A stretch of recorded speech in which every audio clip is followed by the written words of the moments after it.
महामंडलेश्वर यति नरसिंहानंद गिरी जी महाराज के चरणों में दंडवत प्रणाम करते हुए मैं डॉक्टर यति निर्भयानंद गिरी। देखिए, हमारे गुरु भाइयों ने बहुत कुछ बता दिया और बहुत कुछ आप लोगों के समझ में आ गई।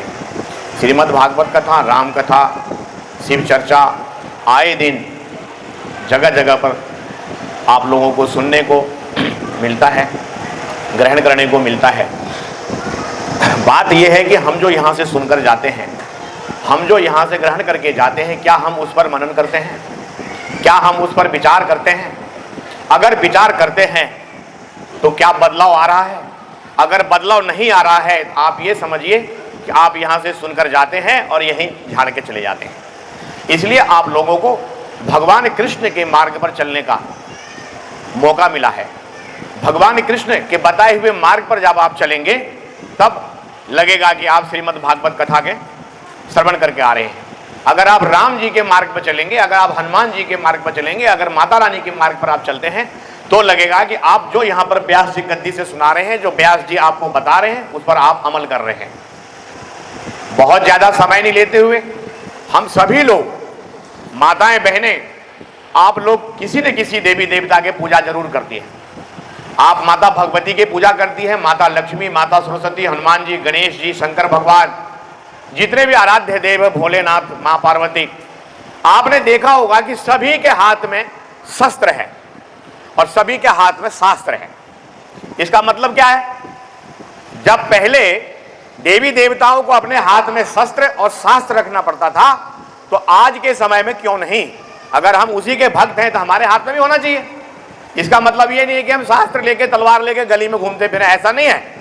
अपने घर में रखना है। अपने बच्चों को, अपने महिलाओं को, अपने बहनों को बचाने के लिए शास्त्र की जरूरत है, शस्त्र की जरूरत है।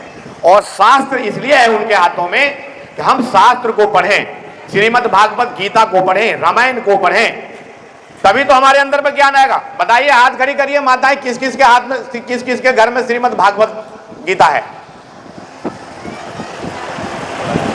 और कितने हमारी बहनें माताएं हैं जो रोज 1-2 अध्याय या 1-2 श्लोक पढ़ती हैं? वो हाथ उठाए। पढ़ती है, वही उठाना है। देखिए, अभी हाथ उठा के हमारे घर में शास्त्र सबके घर में है, लेकिन पढ़ते नहीं। इसीलिए हमारा दुर्भाग्य है। इसीलिए ये जो मलिक्ष, इसीलिए जो है बड़े भाई के कुर्ता और छोटे भाई के पैजामा पहन के घूम रहे हैं, इसीलिए इनकी जनसंख्या बढ़ती जा रही है।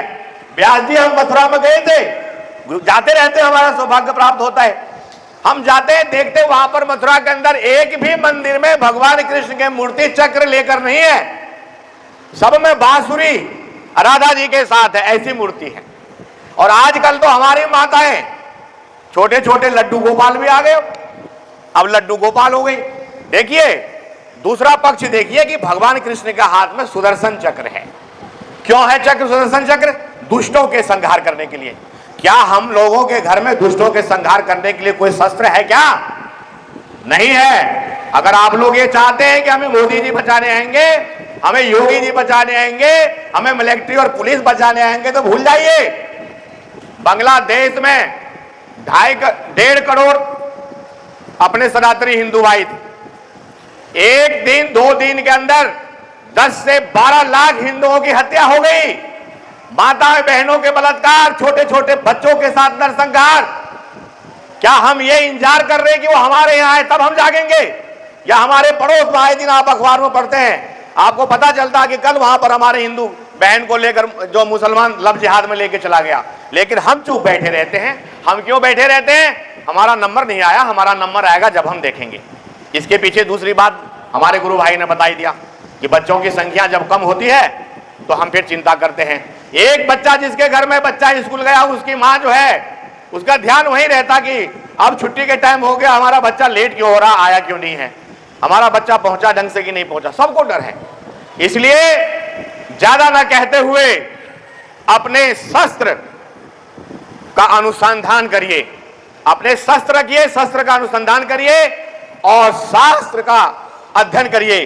जिस दिन हम अपने धर्म शास्त्र ग्रंथ से जुड़े रहेंगे तो आपका मन, बुद्धि, विवेक सब अच्छी तरह से इस्तेमाल होगा। जिस दिन आप, आज देखिए रामनवमी का जब निकलता है महाराज जी, जब हम देखते हैं कि रामनवमी हो या कोई कलश यात्रा हो, देखते हम लोग निकलते हैं तो देखते हैं कि 80% हिंदू है हमारे देश में, और एक भी कोई कलश यात्रा या कोई रामनवमी का जो जुलूस है, जो भी है, उनमें बगैर पुलिस प्रोटेक्शन के हम नहीं निकालते हैं।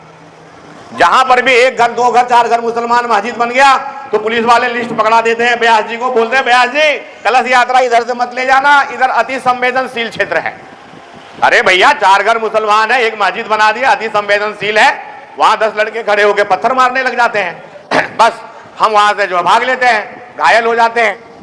इसका मतलब क्या? पहले रामलीला में जुलूस निकलती थी, आप लोगों को ध्यान होगा, लोग तलवार, फरसा, गदा लेके चलते थे। आज हमारे यहाँ सिर्फ झंडा लेते, बोलते जय श्री राम करते हैं और पत्थर खा खा जाते हैं। एक सबसे बड़ी बीमारी, एक षड्यंत्र के तहत हमारे हिंदुओं को, माताओं को, बहनों को, हम लोगों को बेवकूफ बनाने के लिए एक नारा लगाया था इंदिरा गांधी के समय में, हम दो हमारे दो। आप बड़ा ध्यान से सुनिए, जिन जिनके घर में अड़ोस पड़ोस में ये जिहादी रहते हैं, उनके घर में कितने बच्चे देख लीजिए, अपने घर का देख लीजिए। क्या हम दो हमारे दो में क्या ये माने थे? कोई माना था क्या? उसके हम दो हमारे 12, हम दो हमारे 70, सबके हाथ में पत्थर, और हम दो हमारे एक। अब हम दो हमारे दो भी नहीं है, हम दो हमारे एक। अगर पहला बच्चा हो गया बेटा, ऑपरेशन, सीधा कहते एक बच्चा हो गया, शेर का बच्चा एक ही अच्छा। अरे जब शेर बच्चा ही पैदा करना बंद कर देंगे तो ये सुअरों के राज तो आएगा ही। फिर बोलते एक बच्चा पैदा करके बोलते हैं हमने एवरेस्ट की चढ़ाई चढ़ ली। हमारे माताओं बहनों, देखो ये बात हम लोग को कहना नहीं था, स्वामी जी ने दोहरा दिए हैं। ज्यादा से ज्यादा बड़ा परिवार सुखी परिवार, छोटा परिवार दुखी परिवार। ये जो कहते हैं ना कि छोटा परिवार सुखी परिवार, बिल्कुल बेवकूफ बनाने की बात है। बड़ा परिवार सुखी परिवार, छोटा परिवार दुखी परिवार। आपने सुना होगा जिसके घर में 4 बेटे हैं, उसके बहन को किसी लुच्चे लफंगों ने छेड़ा हो कहीं, उसे पता है कि एक एक घुसा मारेगा तेरा भुर्ता बन जाएगा। इसलिए बड़ा परिवार सुखी परिवार, छोटा परिवार दुखी परिवार। ज्यादा से ज्यादा बच्चे होने चाहिए हमारे घर में, ज्यादा से ज्यादा बढ़िया शस्त्र अस्त्र होने चाहिए हमारे घर में। सनातन तो समुद्र है, लेकिन बचाना हम लोगों के हाथ में है ना। जब हम समुद्री सूख जाएगी तो हम करेंगे क्या? इसीलिए सभी के चरणों में प्रणाम करते हुए सभी माताओं बहनों से मैं यही आग्रह करता हूं, अगर समाज को, अपने राष्ट्र को, अपने देश को बचाना है तो हम लोगों को ज्यादा से ज्यादा बच जाएंगे। एक बार हम लोग, एक हमारे गुरुजी महामंडलेश्वर यति नरसिंहान गिरी जी महाराज एक श्लोक बोलते हैं, वो हम आप लोगों के सामने बोल रहे हैं। सभी लोग बोलना पीछे पीछे 3 बार बोलना है। विजय मिले या वीर गति, जय मिले या वीर गति, जोर से बोलना है।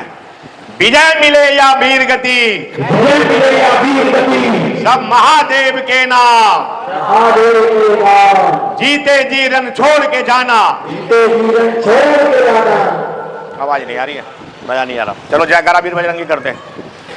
जयकारा।